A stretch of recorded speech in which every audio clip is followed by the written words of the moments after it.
Ganito pala kami guys. Sama kami kung kumakain. Ayan. Tapos pagka lipat-lipat lang kung sa kwarto ko ang liit ng space.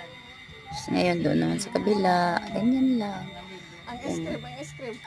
Salo-salo sa kunting grasya na pinagkaloob sa amin ng Panginoon. Salamat sa Diyos.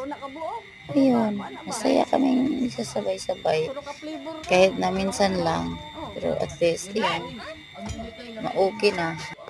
Diba, pagka kahit sa kunting, kahit sa kunting salo-salo. Tapos, sabayan ng pag-uusap. May bulalo.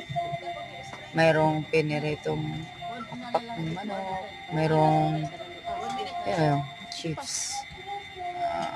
Shrimp, chicharon. Sabayan ng jasmine rice. Tapos pintuhan, tawanan, alakhakan, biroan. Ganyan. Diba? Sarap. Sarap sa makiramdam mo.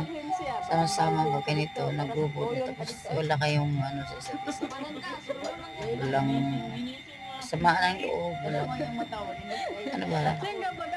baga walang bulihan. Kasama lang ganito.